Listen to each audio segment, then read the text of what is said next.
आणि आता पाहणार आहोत सविस्तर विशेष। राष्ट्रवादी काँग्रेसचे आमदार रोहित पवारांची नुकतेच MCA अर्थात महाराष्ट्र क्रिकेट असोसिएशनच्या अध्यक्षपदी निवड झालेली आहे। त्या निवडणुकीमध्ये रोहित पवारांना पाडण्याचा प्रयत्न केल्याचा दावा शिवसेनेचे प्रवक्ते नरेश म्हस्केंनी केलाय। म्हस्केंनी तर थेटपणे अजित पवारांकडे बोट दाखवल्यामुळे राजकीय पिचवर वादाचा सामना रंगलेला आहे। Well, nicely bowled. We love to see those Yorkers. राजकारणाच्या पिचवर तडाखेबंद फलंदाजीसाठी प्रसिद्ध असलेल्या अजित पवारांना शिवसेनेचे प्रवक्ते नरेश म्हस्केंनी हा यॉर्कर टाकला। Well bowled. Very well bowled by Pawar फॅमिलीतील कुठलीही व्यक्ती रोहित पवारांना पाडा म्हणून सगळ्यांना निरोप देत होते। आपल्या यॉर्करवर अजित पवार अडखळतील अशी म्हस्केंना अपेक्षा होती, मात्र विरोधी पक्षनेते अजित पवारांनी आपल्या नेहमीच्याच शैलीत नरेश म्हस्केंचा हा यॉर्कर थेट स्टेडियम बाहेर फेकला। Sit back and enjoy. कोण नरेश म्हस्के? मी ओळखत नाही त्याला। राज्यातील सत्तांतरापासून सत्ताधारी विरुद्ध महाविकास आघाडी असा राजकीय सामना सुरू झालाय। यात कधी सत्ताधारी बॅटिंग करतात तर कधी विरोधक। मुख्यमंत्री एकनाथ शिंदे हे महाविकास आघाडीच्या टार्गेटवर आहेत, त्यामुळे यावर पलटवार करताना शिवसेनेचे प्रवक्ते नरेश म्हस्केंनी थेट पवार कुटुंबावर निशाणा साधला। क्रिकेट कंट्रोल बोर्डाची निवडणूक होती। रोहित पवार त्या ठिकाणी निवडणुकीला उभे होते। आपण माहिती करा, पवार फॅमिलीतील कुठलीही व्यक्ती रोहित पवारांना पाडा म्हणून सगळ्यांना निरोप देत होते। अजित पवार साहेब, आधी आपलं बघा, आपलं घरातलं बघा आणि नंतर मुख्यमंत्र्यांवर टीका करण्याचा प्रयत्न करा। नरेश म्हस्केंनी थेट अजित पवारांवर आरोप केल्यामुळे त्यावर अजित पवार काय बोलणार याकडे सगळ्यांचं लक्ष लागून राहिलं होतं आणि अजित पवारांनी खास आपल्या शैलीत त्या आरोपांना प्रत्युत्तर दिलं। कोण नरेश म्हस्के? शिवसेनेचे शिंदे गटाचे। मी ओळखत नाही त्याला। मी त्यांना ओळखत नाही, त्याच्यामुळे असल्या आलतू फालतू स्टेटमेंट करण्याला मी महत्त्वही देत नाही आणि आम्ही कधीच घरामध्ये अशा पद्धतीनं वागत पण नाही। जी भूमिका असते अख्ख्या महाराष्ट्राला माहिती आहे की अजित पवारची भूमिका जी आत्ता इथं बोलतो तीच मागं देखील असते।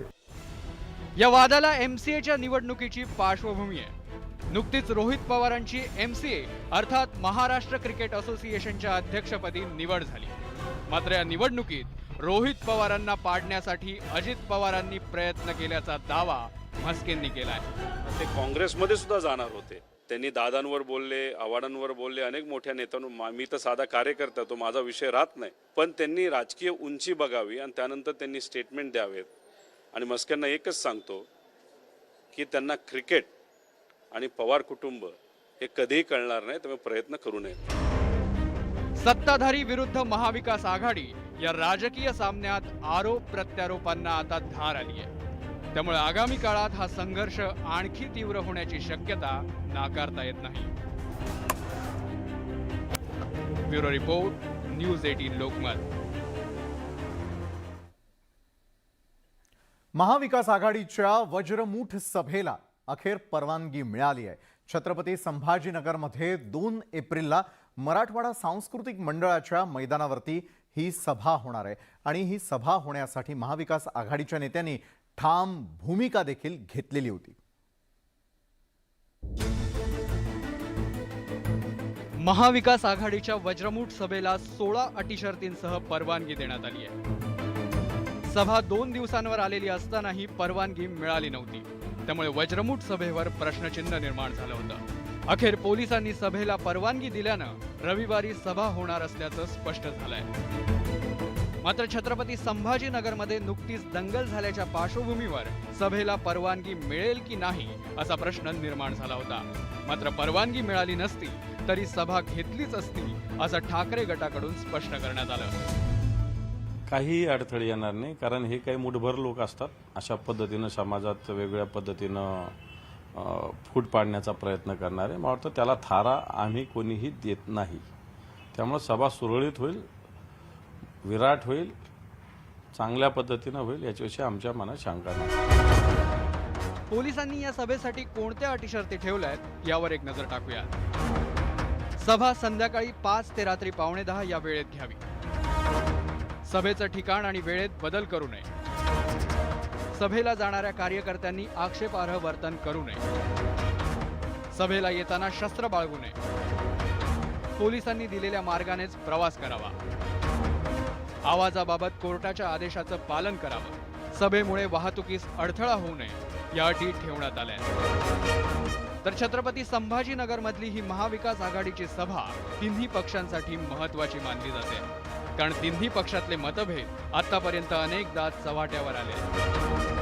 अशा वेळी महाविकास आघाडी एकसंध असून निवडणुकांसाठी सज्ज असल्याचा संदेश या माध्यमातून दिला जाणार आहे. छत्रपती संभाजीनगरमधील राजकीय घडामोडींचे पडसाद मराठवाड्यात उमटतात, त्यामुळे या सभेसाठी महाविकास आघाडीनं प्रयत्नांची शर्थ केली होती. मी काहीतरी बोललो की लगेच तुमच्या ब्रेकिंग न्यूज सुरू होतील, कारण सगळ्यांनी सभेची तयारी तिथं, विशेषतः माझे सहकारी विरोधी पक्ष नेते विधान परिषदेचे अंबादास दानवे आणि बाकीचे सगळे जे आमचे महाविकास आघाडीचे घटक, त्या सगळ्यांचं मिळून तिथं तयारी व्यवस्थितपणे चाललेली आहे. लोकसभा निवडणूक एका वर्षावर आली आहे आणि त्यापाठोपाठ विधानसभा निवडणुका होणार आहेत. त्यामुळे महाविकास आघाडीनं जाहीर सभांच्या माध्यमातून निवडणुकीची तयारी सुरू केल्याचं स्पष्ट होत आहे. Bureau report, news 18 Lokmat. राजकारणामध्ये अनेकदा असंवेदनशीलतेचा प्रत्यय येतो आणि त्यामुळे सामान्य नागरिक नेत्यांचा तिटकारा करतात. नुकताच असा प्रकार घडला. गिरीश बापट यांचं निधन होऊन 3 दिवस उलटत नाही तोच विजय वडेट्टीवारांनी पोटनिवडणुकीची भाषा सुरू केली आहे. त्यामुळे अजित पवारांनी वडेट्टीवारांना फटकारलंय. तर उमेदवार द्यावा की न द्यावा हा महाविकास आघाडीचा प्रश्न असल्याचं चंद्रशेखर बावनकुळेंनी स्पष्ट केलंय. त्यावेळेस त्यांच्या कुटुंबामध्ये जर उमेदवारी दिली तर त्या कालावधीमध्ये अनपोज निवडणुका व्हावी ही पद्धत गेल्या अनेक वर्षामध्ये महाराष्ट्रात होती. पण ते मोडण्याचं काम झाल्यामुळे मला तरी वाटतं की आता पुढे सुद्धा यामध्ये काही फारसं अनपोज देण्याचा विषय येणार नाही. भाजपनं पोटनिवडणूक बिनविरोध करण्याचा पायंडा मोडीत काढल्याचा आरोप विजय वडेट्टीवारांनी केलाय. गिरीश बापट यांची प्रकृती चांगली नसतानाही त्यांना निवडणुकीच्या मैदानात उतरवण्यात आलं होतं. याकडे वडेट्टीवारांनी लक्ष वेधलं. तसंच मतदारसंघ काँग्रेसच्या वाट्याचा असल्यानं तिथं पोटनिवडणूक लढवणार असल्याचं वक्तव्य वडेट्टीवारांनी केलं होतं. त्यामुळे विरोधी पक्षनेते अजित पवार चांगलेच संतापले. अजित पवारांनी विजय वडेट्टीवारांचा जोरदार समाचार घेतला. काँग्रेसकडनं निवडणूक लढवणारा वडेट्टीवार बोलताना म्हणाले, हो का, लगेच कोणी गुडघ्याला बाशिंग बांधायची गरज नाही. ती अजून आपल्या पुणेकरांचे खासदार गिरीश बापट जाऊन आज फक्त 3रा दिवस आहे. एवढी काय त्याच्यामध्ये घाई आहे? काही माणुसकी प्रकार आहे का नाही? काही आपल्या काही परंपरा महाराष्ट्राची आहे का नाही? लोक म्हणतील काही यांना काही थोडी तरी जनाची नाही मनाची आहे का नाही? अजित पवारांच्या कडक शब्दांमुळे वडेट्टीवारांनी नरमाईची भाषा वापरली. माध्यमांशी बोलताना फक्त मत मांडल्याचं वडेट्टीवारांनी सांगितलं. अजितदादांचं म्हणणं बरोबर आहे, त्याच्यावर नाराजी जरी सांगितली असेल तरी हा प्रश्न माध्यमांनी मला विचारला होता आणि माध्यमांना उत्तर देत असताना मी ते बोललो की महाविकास आघाडीची सत्ता, महाविकास आघाडींनी एकत्र येऊन ही निवडणूक लढवावी. पुणे लोकसभा मतदारसंघातील पोटनिवडणुकीला सामोरं जाऊ असं भाजपचे प्रदेशाध्यक्ष चंद्रशेखर बावनकुळे म्हणाले होते. तर विरोधकांनी उमेदवार देऊ नये अशी विनंती असल्याचंही बावनकुळे म्हणाले. गिरीश बापट यांच्या मतदारसंघात विजय वडेट्टीवार यांनी सांगितलं की आम्ही महाविकास आघाडीचे उमेदवार द्या ना, काही फरक पडत नाही. त्यांना जर द्यायचा तर कोण रोखणार आहे? त्यांना आम्ही विनंती करणार आहोत की बाबा तुम्ही त्या ठिकाणी निवडणूक लढू नका. पण त्यांनी दिला तर काय, आम्हाला लढू आम्ही त्या ठिकाणी. लोकशाहीमध्ये निवडणुका गरजेच्या आहेत. सत्ताधारी आणि विरोधकांसाठी निवडणुका महत्त्वाच्या असतात. पण विद्यमान लोकप्रतिनिधीचं निधन झाल्यानंतर परिस्थिती वेगळी असते. अशा वेळी निवडणुका लढवल्या नाही तरी संवेदनशीलता दाखवणंही राजकीय प्रगल्भतेचं लक्षण ठरतं. Bureau report, news 18 Lokmat. आशिया खंडामधील कांद्याचं आगार म्हणवल्या जाणाऱ्या नाशिक जिल्ह्यामध्ये पुन्हा एकदा कांद्यानं शेतकऱ्यांना रडवायला सुरुवात केली आहे. कारण कांद्याची आवक वाढल्यानं कांदा दरात पुन्हा एकदा घसरण झाली आणि त्यामुळे आता अनुदानाची मुदत वाढवून देण्याची मागणी कांदा उत्पादकांकडून केली जाते. बळीराजाच्या डोळ्यात पुन्हा कांद्याचे अश्रू. नाशिक जिल्ह्यात कांद्याच्या दरात घसरण. आवक वाढल्यानं दर 25% घसरले. अनुदानाच्या मुदतवाढीची शेतकऱ्यांची मागणी.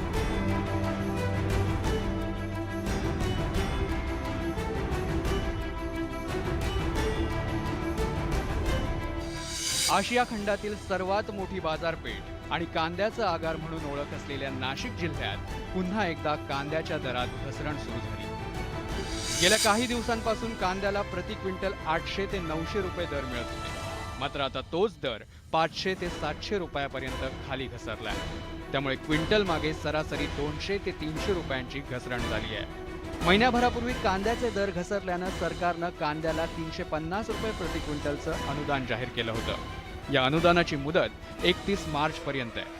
अनुदानाची मुदत संपत असल्यानं गेल्या 2 दिवसांपासून शेतकरी मोठ्या प्रमाणात कांदा बाजार समितीमध्ये आणत होते. त्यामुळे कांद्याची आवक वाढल्यानं कांद्याचे दर घसरत असल्याचं व्यापाऱ्यांचं म्हणणं आहे.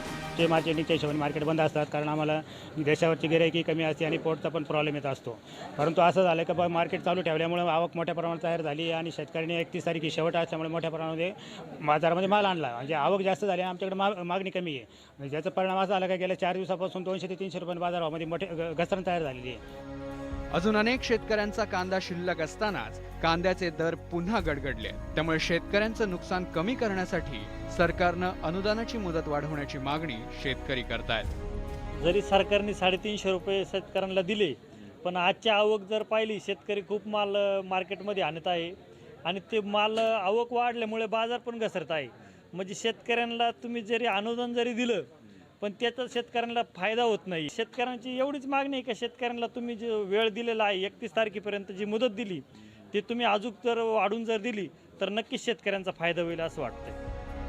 सरकारनं कांदा उत्पादक शेतकऱ्यांसाठी अनुदान जाहीर केल्यामुळे काही प्रमाणात का होईना शेतकऱ्यांना दिलासा मिळाला होता. पण आता पुन्हा एकदा कांद्याचे दर कोसळल्यानं सरकारनं दिलेला हा दिलासा औट घटकेचाच ठरल्याचं पाहायला मिळत आहे. त्यामुळे आता सरकार अनुदानाची मुदत वाढवतं का हे पाहणं महत्त्वाचं ठरेल. नाशिकहून लक्ष्मण घाटोसह ब्युरो रिपोर्ट, न्यूज 18 लोकमत. लग्नासाठी मुलींकडून नोकरी व्यवसाय करणाऱ्यांना प्राधान्य दिलं जातं आणि त्यामुळे शेतीत राबणाऱ्या शेतकरी तरुणांच्या लग्नाचा मोठा प्रश्न सध्या निर्माण झालाय. याच समस्येवरती तोडगा म्हणून अहमदनगर जिल्ह्यामधील एका गावानं शेतकरी अर्धांगिनी योजना सुरू केली. लग्नाळू शेतकरी मुलांना दिलासा देणारी ही योजना आहे, तरी काय जाणून घेऊयात आमच्या या विशेष रिपोर्टमधून.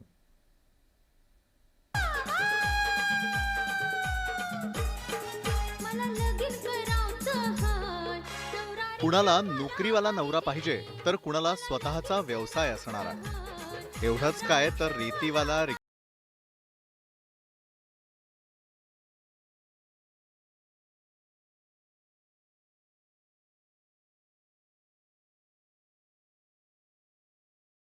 पाहिजे असं म्हणणाऱ्या मुलींची संख्या तशी कमीच. त्यामुळे ग्रामीण भागात तरुण शेतकऱ्यांच्या लग्नाचा प्रश्न गंभीर बनलाय. पण संगमनेर तालुक्यातील दरेवाडी या छोट्याशा गावानं हा गंभीर प्रश्न सोडवण्यासाठी नामी शक्कल शोधलीय. गावच्या सरपंचांनी शेतकरी मुलांच्या लग्नाला प्रोत्साहन देण्यासाठी एक अफलातून कल्पना गावकऱ्यांपुढे मांडली आणि गावानंही सर्वानुमते शेतकरी अर्धांगिनी योजना सुरू केली. या योजनेनुसार शेतकरी मुलाशी लग्न करणाऱ्या मुलीला 5,555 रुपये रोख आणि गरजेनुसार संसारोपयोगी साहित्य भेट म्हणून दिलं जातं. गावचा प्रमुख या नात्याने जर आपण याच्यामध्ये थोडी संकल्पना जर तयार केली, लोकांना थोडंसं 5,555 रुपये असतील, थोडेसे त्यांची परिस्थिती नाही तर त्यांना आपण थोडंसं मदत केली तर ते त्या शेतकरी मुलाला ती मुलगी देऊ शकतात. जर आपण नोकरदाराला मुली देत आहे ते शेतकऱ्याला दिल्या पाहिजे.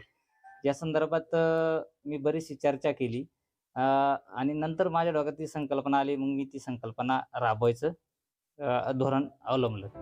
3 महिन्यांपूर्वी लोकनियुक्त सरपंच झालेल्या दरगुडे यांनी गावाचा सर्व्हे केला. यात त्यांना शेतकरी असलेले गावातील अनेक तरुण अविवाहित असल्याचं लक्षात आलं. जगाचा पोशिंदा म्हणवल्या जाणाऱ्या शेतकऱ्याबद्दल शासन कर्त्यांसह सर्वच जण गोड बोलतात, पण शेतकऱ्याला मुलगी देण्यास टाळाटाळ अशी परिस्थिती आहे. का शेतकऱ्याच्या मुलाला मुलगी नाही द्यायची. आम्ही त्याच्यावर गावकऱ्यांनी असा विचार केला, आपण ग्रामसभा घेतो, मासिक मीटिंग घेतो, गावची यात्रा घेतो, त्यामध्ये साऱ्या चर्चा करतो. मग हे तरुण जर असे उघड्यावर हिंडतात, यांच्याबद्दल एकदा विचार करून ज्यांचे कुटुंब चांगले, स्वतंत्र पैशामधून, आपल्या शेतीच्या पैशामधून या मुलांच्या 2 हाताचे 4 हात करू. शेतकरी अर्धांगिनी योजनेचा फायदा किती तरुणांना होतो हे सांगता येणार नाही, पण किमान यामुळे काही मुली तरी नोकरदार व्यावसायिक मुलं आणि शहरांच्या झगमगाटाच्या मानसिकतेतून बाहेर शेतकरी मुलाशी संसार थाटण्याचा विचार करतील आणि हे गाणं गाऊ लागतील, हीच अपेक्षा.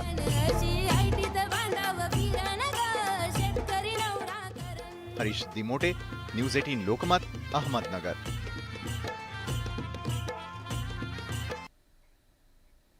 आज BKC मधल्या नीता मुकेश अंबानी कल्चरल सेंटरचं उद्घाटन होत आहे आणि या कार्यक्रमासाठी दिग्गज नेते, कलाकार आणि क्रिकेटपटूंसह विविध क्षेत्रातील मान्यवर उपस्थित आहेत. यात उपमुख्यमंत्री देवेंद्र फडणवीस, अमृता फडणवीस, माजी मुख्यमंत्री उद्धव ठाकरे, त्याचबरोबर सचिन तेंडुलकर, आमिर खान यांचीही विशेष उपस्थिती आहे. हे सांस्कृतिक कला दालन जे फक्त भारतीयच नव्हे तर परदेशी कलाकारांच्या आकर्षणाचं केंद्रबिंदू ठरणार आहे.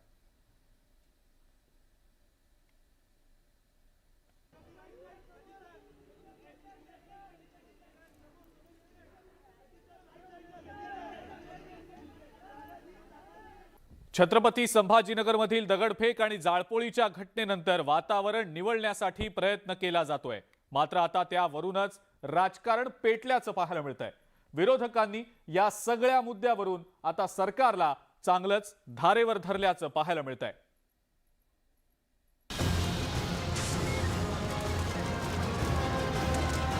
रामनवमीच्या दिवशी छत्रपती संभाजीनगरमध्ये 2 गटात झालेल्या राड्यावरून राजकीय आरोपांची मालिका सुरू झाली आहे. या घटनेसाठी विरोधकांनी राज्य सरकारला धारेवर धरलाय. खासदार संजय राऊतांनी थेट राज्याचे गृहमंत्री देवेंद्र फडणवीसांवर आरोप केलेत. रामनवमीच्या निमित्तानं दंगली घडवण्याचा प्रयत्न झाला. मुळात गृहमंत्र्यांचं अस्तित्वच दिसत नाही. गृहमंत्र्यांचं अस्तित्व फक्त विरोधकांवरती खोटे खटले दाखल करण्याचे आदेश देण्याइतपत आहे. तेही सध्या मुख्यमंत्री देत आहेत. महाविकास आघाडीनं राज्य सरकारवर खापर फोडलंय, तर फडणवीसांचं गृह मंत्रालय विरोधकांच्या टार्गेटवर आलंय. गृह मंत्रालयाचा कंप्लीट फेलियर आहे. सातत्याने कोयता गँग असेल, ज्या पद्धतीने आज तुम्ही संभाजीनगरला जी घटना झाली ती पाहिली असेल, गृहमंत्र्यांचं फेलियर आहे आणि त्यांच्या डिपार्टमेंटचं फेलियर आहे. सत्ताधाऱ्यांनी विरोधकांच्या आरोपांचं खंडन केलंय. राज्य सरकार त्या घटनेविषयी गंभीर असल्याचा दावा ग्रामविकास मंत्र्यांनी केलाय. उज्ज्वलच्या तपासणी केल्यानंतर या ठिकाणी सर्व गोष्टी समोर येतील. आपणही बघितलं, पोलिसांची जवळपास 14-15 वाहनं जाळली, ती पुढे जाळली. सगळ्या फोटोमध्ये, कॅमेऱ्यामध्ये सगळे कैद झालेले आहेत. त्यामुळे कोणाला सांगण्याची गरज नाही की हे षड्यंत्र कसं होतं, हे कोणी केलं, कोणी घडवून आणलं. छत्रपती संभाजीनगरमधल्या राड्याच्या घटनेमुळे शहरातल्या सामाजिक सलोख्याला तडा जाण्याची शक्यता निर्माण झालेली आहे आणि या पार्श्वभूमीवर राजकीय नेत्यांनी आरोप प्रत्यारोपांचा सिलसिला थांबवण्याची आवश्यकता आहे. Bureau report, news 18 Lokmat. परप्रांतांमधल्या गुन्हेगारांमुळे महाराष्ट्रातली गुन्हेगारी मोठ्या प्रमाणावर वाढलेली आहे. हरियाणामधल्या गुन्हेगारांनी नाशिकमधल्या सीईओचा खून केलाय. गुन्हेगारांना मुंबईमध्ये अपहरण करायचं होतं आणि त्यासाठी त्यांना एका कारची गरज होती आणि कार चोरण्याच्या प्रयत्नात नाशिकमधल्या सीईओचा खून झालाय.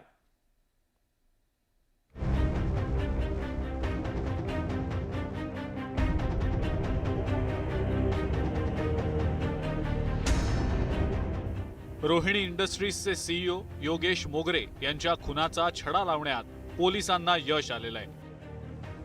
पांडवलेणी परिसरात योगेश मोगरे आले होते. त्यावेळेला त्यांच्याकडून कारची चावी हिसकावून चोरीचा प्रयत्न करण्यात आला. मात्र मोगरे यांनी विरोध केल्यानं आरोपी धारदार चाकूनं वार करून फरार झाले. सीसीटीव्ही फुटेजच्या आधारे पोलिसांनी तपास करत एका अल्पवयीन संशयिताला ताब्यात घेतलंय, तर फरार आरोपीचा शोध सुरू आहे. त्यानंतर आरोपींनी वाहन ज्या ठिकाणी सोडलंय त्या ठिकाणी मिळून आलेले पुरावे, CCTV फुटेज आणि मोबाईलचे CDR याचा अनालिसिस करून सदर गुन्ह्यात हरियाणातील 2 आरोपी निष्पन्न झालेत.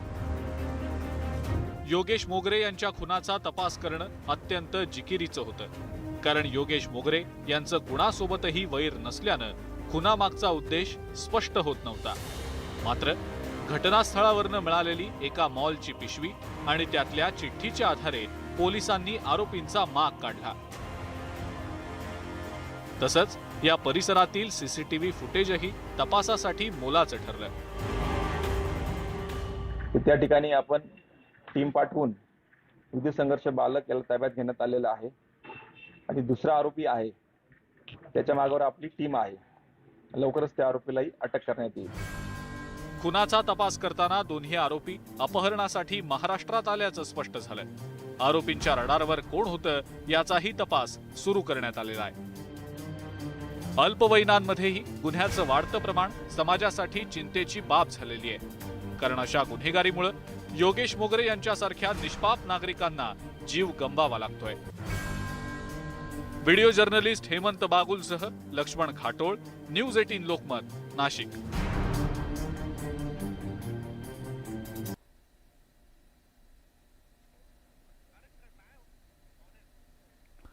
गणिताचे पाढे पाठ करणं अनेकांना अवघड जात असतं. मात्र आता हे पाढे सगळ्यांचेच लक्षात राहतील, कारण पाढे लक्षात राहण्यासाठी एक अनोखी संगीतमय पद्धत शोधून काढण्यात आलेली आहे आणि त्यामुळं हे पाढे शिकण्यास नाखुश असलेले विद्यार्थी आता अतिशय आनंदानं हे पाढे पाठ करतायत. गाणं म्हणत हे पाढे पाठ होतायत. 30 पर्यंत हे पाढे मुखपाठ हे विद्यार्थी करतायत.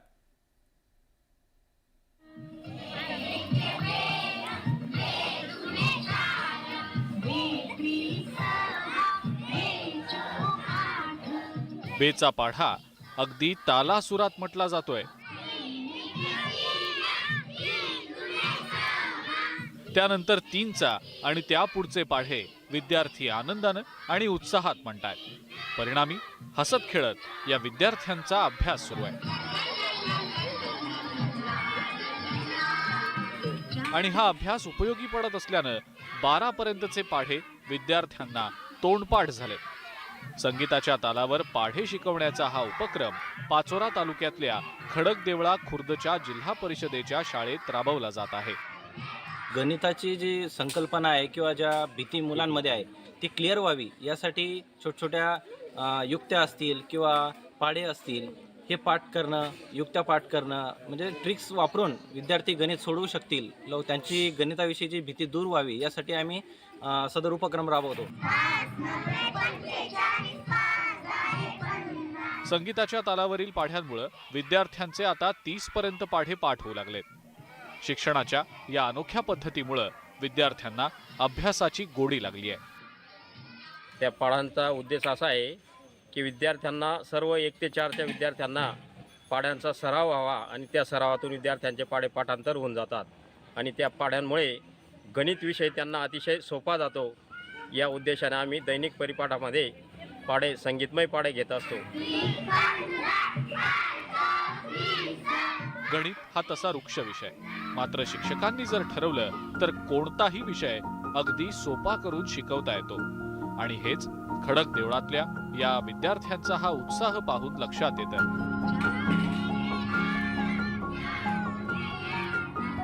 हीच पद्धत सगळीकडे अवलंबली तर विद्यार्थी आनंदानं गणित आत्मसात करतील हे नक्की.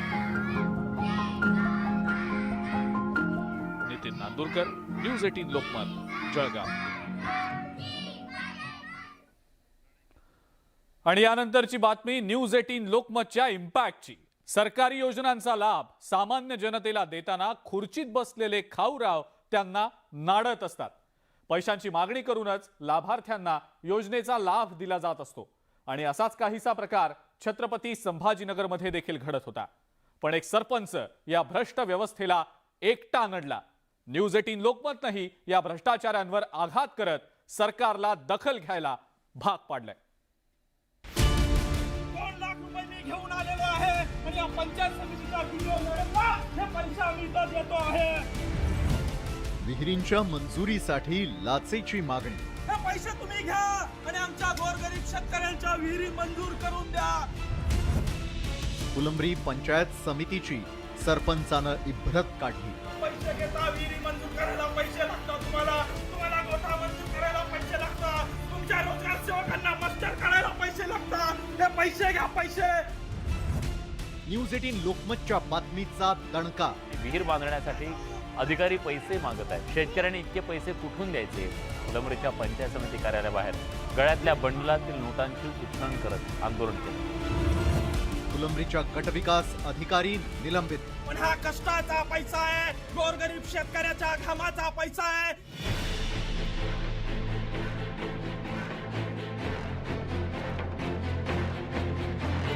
पंचायत समितीच्या समोर नोटांच्या माळा घालून आलेला आणि पैशांची उधळण करणाऱ्या या सरपंचानं भ्रष्ट व्यवस्थेचे वाभाडे काढले. अरे गरीबाला कोण वाली आहे? गावातील विहिरी मंजूर करण्यासाठी पंचायत समितीच्या बीडीओ पैसे मागत असल्याचा आरोप या सरपंचानं केला. पैसे न दिल्यानं अडवणूक झाल्याचं सांगत गेवराई पैघाचे सरपंच मंगेश साबळे थेट गळ्यात नोटांची माळ घालून मैदानात उतरले. यावेळी त्यानं पैसे उधळत पंचायत समिती प्रशासनाच्या भ्रष्ट कारभाराचेही वाभाडे काढले. शेतकऱ्याचा कापूस अजून विकला गेलेला नाहीये. शेतकऱ्याच्या घरात पोरीचं लग्न आहे आणि 40-40, 50-50, 60-60 हजार रुपये इथं या पंचायत समितीच्या अधिकाऱ्यांना द्यायचे. त्यावेळी त्यांनी असं सांगितलं इंजिनियर साहेबांनी की मॅडमचे 12% द्यावेच लागतील. लागलं तर आम्ही आमच्या पैशात कमी करू, पण मॅडमच्या पैशात बिलकुल कमी होणार नाही, तेवढं तुम्हाला सहकार्य करावं लागेल. संविधानिक पद्धतीने भीक मागून 2-4 लाख रुपये जमा करून त्या कवडादेवी मॅडम आहे, ज्योती कवडादेवी, त्यांना अजून आणून देणार आहे. यावरून विरोधी पक्षानं देखील सरकारी कारभारावर निशाणा साधला. मग बीडीओ असेल, ग्रामसेवक असेल, कृषी विभाग असेल, ही सगळी मंडळी अक्षरशः शेतकऱ्यांना ज्या पद्धतीनं एक विहीर मंजूर करण्यासाठी त्रास देतात, मला असं वाटतं कधी कधी शेतकऱ्यांना वाटतं ती विहीर न घेतलेली परवडली, इतक्या पद्धतीनं मानसिक त्रास होत असतो. ही सत्यता त्यांनी मांडलेली. दरम्यान विहिरींद्वारे भ्रष्टाचाराचा भरणा करणारी ही बातमी न्यूज 18 लोकमतनं दाखवल्यानंतर सरकारनं याची तत्काळ दखल घेतली. संबंधित गटविकास अधिकारी ज्योती कवडादेवी यांना निलंबित केल्याचं ग्रामविकास मंत्री गिरीश महाजनांनी जाहीर केलं. तात्काळ मी तिथल्या सीओंशी बोललेलो आहे, आमचे सेक्रेटरी त्यांच्याशी बोललेलो आहे आणि तात्काळ मी बीडीओंना त्या ठिकाणी निलंबित केलेलं आहे आणि चौकशी लावलेली आहे. 8 दिवसामध्ये चौकशीचा सगळा अहवाल या ठिकाणी मागवलेला आहे. चौकशीत जर सिद्ध नसेल तर अजूनही कठोर कारवाई आम्ही त्या संदर्भामध्ये त्या ठिकाणी करणार आहोत.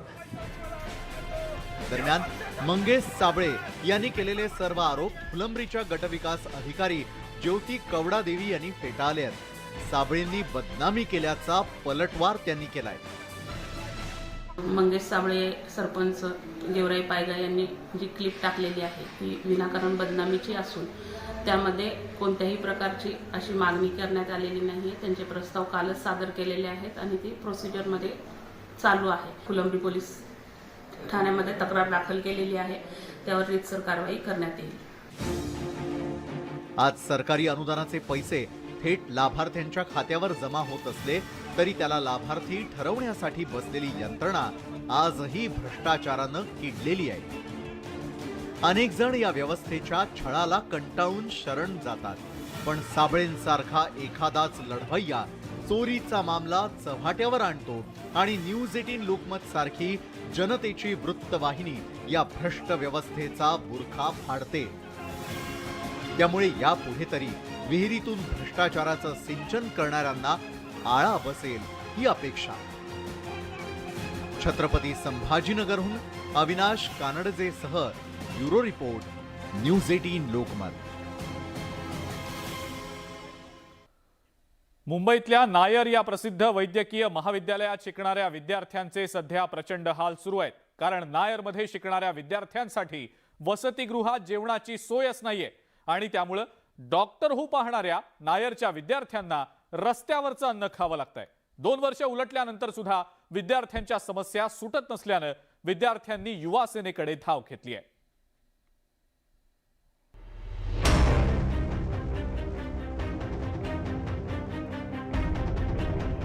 मुंबईतील प्रसिद्ध असलेलं नायर रुग्णालय, मुंबई महापालिकेचं मुख्य वैद्यकीय महाविद्यालय आणि रुग्णालय नायरमध्येच आहे.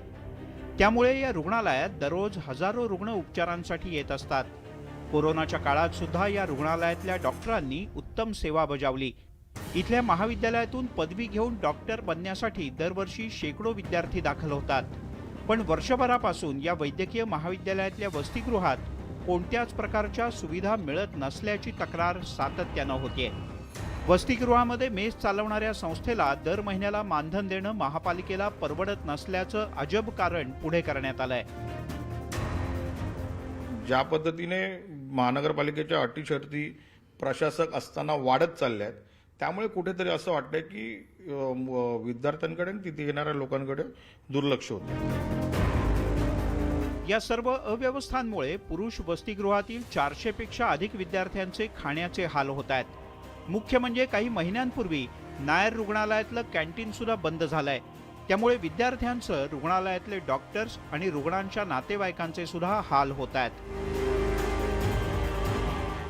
याचा फटका एकतर शिकाऊ डॉक्टर झालेच, नायर हॉस्पिटलमधले जे कर्मचारी आहेत, खऱ्या अर्थाने कोविड योद्धे ज्यांनी कोविडमध्ये फार चांगलं काम केलं, त्या कर्मचारी, अधिकारी आणि तिथे येणारे रुग्णांचे नातेवाईक, अशा सर्वांनाच तो फटका पडतोय. मुंबई महापालिकेच्या या रुग्णालयांमधून कॅन्टीन चालवण्याचा नवा कायदा जाचक असल्यानं इथे कॅन्टीन चालवणं परवडत नाही असं काही जणांचं म्हणणं आहे. त्यामुळेच असा प्रकार घडतोय असं दिसून येत आहे. महापालिकेनं रुग्णसेवा आणि विद्यादान करताना पैसे कमावण्याचा विचार करू नये अशी अपेक्षा सर्वच स्तरातून व्यक्त होते. व्हिडिओ जर्नलिस्ट गणेश घनदाडसह प्रणाली कापसे, न्यूज 18 लोकमत, मुंबई. पालघर वीज वितरण विभागाचा भोंगळ कारभार पुन्हा एकदा समोर आलेला आहे. डहाणू तालुक्यातल्या चरी कोठवी इथल्या बुजड पाड्यातल्या कुटुंबांना वीज मीटर नसताना सुद्धा वीज बिलं देण्यात आल्याचा धक्कादायक प्रकार आता उघडकीला आलेला आहे.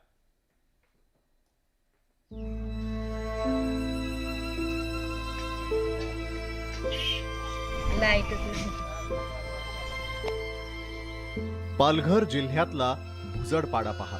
या आदिवासी पाड्यावरच्या 15 घरांमध्ये अजूनही महावितरणची वीज आलेली नाही. धक्कादायक बाब म्हणजे या आदिवासींना गेल्या 3 वर्षापासून न चुकता 3-3 हजारांची वीज बिलं मात्र येत आहेत. घरात वीज नसताना वीज बिलं भरण्यासाठी आदिवासींवर महावितरणचे अधिकारी दबाव टाकतायत. झाले 3 वर्ष झाले ते बिल तर येतच. लाईट मीटर बसवा पैसे भरा आज वायर पण आम्हाला जरा सांगत वायर सांगून द्या तुम्ही, बिल मीटर सांग लावून देऊ, नाही तर पैसे मागत कसं सांगते. स्थानिक सामाजिक कार्यकर्त्यांना याबाबत माहिती मिळाल्यानंतर त्यांनी या विरोधात आवाज उठवलाय. गव्हर्नमेंटने जे घोषणा केलेली आहे की प्रत्येकाच्या घरामध्ये लाईट असलीच पाहिजे, ते कागदोपत्रके दाखवण्याचा हा प्रकार या जो आहे तो समोर आलेला आहे. शासनाकडे एवढीच मागणी आहे की प्रत्येकाच्या घरामध्ये लाईट ही अत्यावश्यक सेवा आहे. हक्काची वीज तर नाहीच, पण महावितरणचे अधिकारी आदिवासींची आर्थिक पिळवणूक करतायत अशा महावितरणच्या अधिकाऱ्यांवर कारवाईची मागणी होती आहे. राहुल पाटील, न्यूज 18 लोकमत, पालघर. आज बीकेसी मधल्या नीता मुकेश अंबानी कल्चरल सेंटरचं उद्घाटन होत आहे आणि या कार्यक्रमासाठी दिग्गज नेते, कलाकार आणि क्रिकेटपटूंसह विविध क्षेत्रातले मान्यवर उपस्थित आहेत. यात उपमुख्यमंत्री देवेंद्र फडणवीस, अमृता फडणवीस, माजी मुख्यमंत्री उद्धव ठाकरे, त्याचबरोबर सचिन तेंडुलकर, आमिर खान यांची सुद्धा विशेष उपस्थिती आहे. हे सांस्कृतिक कला दालन जे फक्त भारतीयच नाही तर परदेशी कलाकारांच्याही आकर्षणाचं केंद्रबिंदू ठरणार आहे.